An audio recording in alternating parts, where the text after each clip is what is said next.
Okay, people, welcome back to another Fwoosh Playday. I got some heads from Casting Cave while I was away at Star Wars Celebration, and like I mentioned on the weekly, I came back. It's hard to go to a show like that where there's so much just positivity and everybody's there for one specific reason, and you're, yes, look at everything, and then to come back to the internet.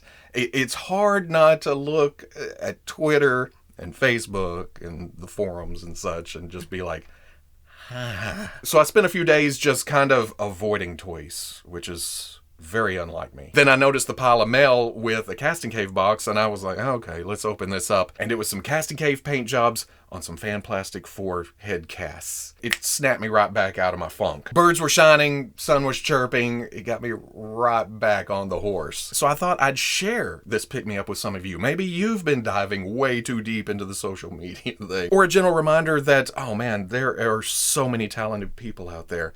People that are in it for the art, in it for the plastic, in it for the characters, just in it for the love of this whole crazy hobby. Or maybe you're just looking for some nice upgrades to the figures you already have. I mean, like this cable head, this is something I didn't know I needed until I had it in my hands, and I thought, oh man, because the Hasbro cable head, it's good. I mean, look at the design of the sculpt of the hair. It's very 90s. This tech that's, who knows what that does? Again, harkening back to those X-Force days. A lot of people's problem was this light effect coming out of the left eye. It's a great representation of his power, but it's something that works better as an optional piece, not the main draw, the main look. For this new one, it, tones it back. It just has some gold in the eye itself. Still has the scarring around the right, just like that one. That hair sculpting plus the paint added to it.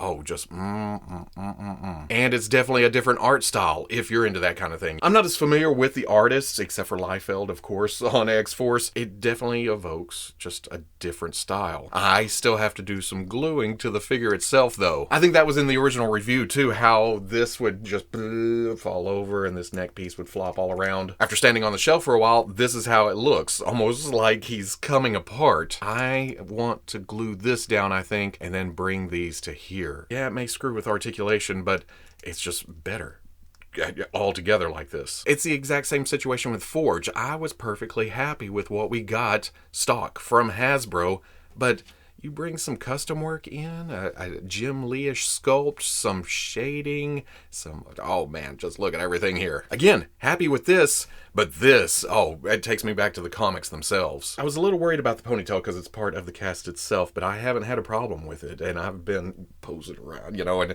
getting it on there. I'm not the gentlest of customizers. It even has these hair strands sticking off the front right there, just beautifully. Mustache is toned back a bit, but another thing I'm noticing now that I have it in front of the camera and zoomed in, there's a 5 o'clock shadow there too. Damn, Corey, he's spoiling us. And then like we see in the comics a lot, blue highlights to the black hair, whereas the straight Marvel Legends figure, just black hair. That's it. And it sounds like I'm disparaging what we get from Hasbro. I'm not. I mean, this is Valiant. It's mass market line.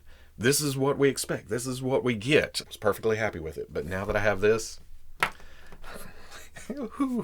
this head makes me want to get in here and add some more tech gear, like his shoulder strap things. Paint this up a bit, give it more detail. This head deserves some extra work on the body. Well, I was happy until I realized that y'all made a whole bunch of extra work for me, but I love it. All right, whenever we're talking about head sculpts and we're talking about Jim Lee, it always comes back around to Beast. And with the factory head, it's a very nice match for the X-Men #1 cover Beast. Ready to attack, ready for a fight, mouth open, angry eyes. But some of us is more of a fan of the subdued look whenever we put figures on the shelf. So Corey and Alex to the rescue again. This is pretty much an exact match for one of my favorite X-Men posters ever. We are so close to having this whole group. And bringing it back in to compare, you realize how different the hair is really, and the brow and the chin. But that's okay. See, again, this is great.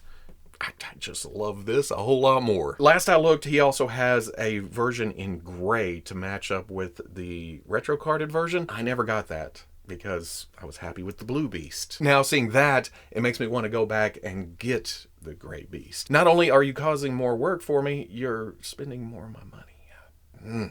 As I've gotten older, I've surprised myself with how much I like different Cyclops costumes. So when I opened the box and saw this Buren style head, I was like, okay.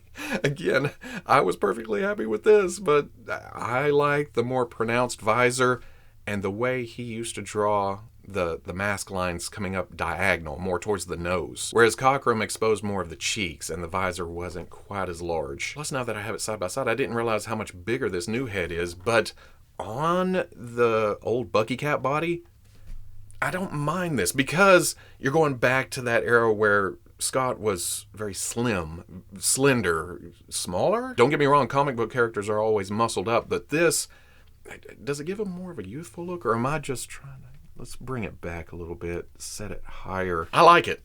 I ain't gonna lie. The gold is slightly darker, but I like the brighter red there. It looks more, like a power's about to shoot out or something, you know? The glossy helps too, because it brings in some extra detail to it. Plus the shading on the skin tone, some lip color, it just brings a lot out. And with it being the only skin tone showing, it helps it stand out more. Then finally, there is Nightcrawler, who came with several different heads. You had the somber look, had a more playful look, and then the shadowy attack mode. And then I even customized the calm head with some of that shadow look, give him more of a classic feel, make the cheekbones more prominent, like he's hiding in shadow. And it's very nice Nightcrawler head sculpts, but I always thought they were kind of young looking. So when I opened the box and saw the Cockrum style head, oh my god, that's my boy. Look at that. It is so Nightcrawler. Again, slightly larger head, but that adds to the agility of the body, the litheness. But for me, it's adding some age to him.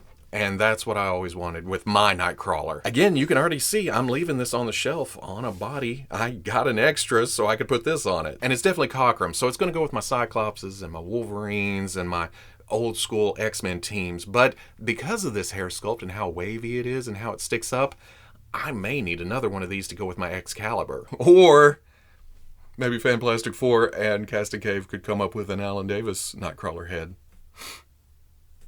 You know, because they're not busy enough or anything. So at the end of the day, any day that I get to play is a good day. I know that's way too many plays and days, but I am not changing it.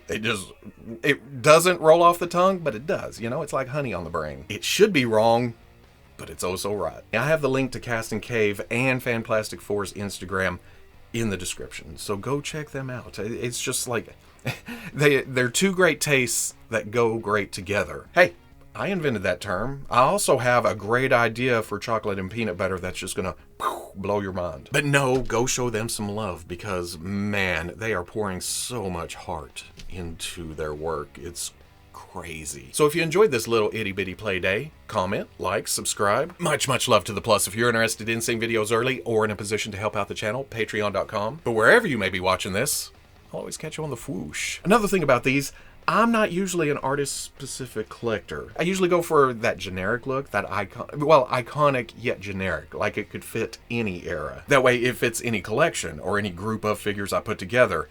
But damn it, as soon as I'm shown stuff like this, that I can go straight to a certain artist, a certain story arc, it just grabs me, especially when it comes to X-Men. These guys are making me question how I collect.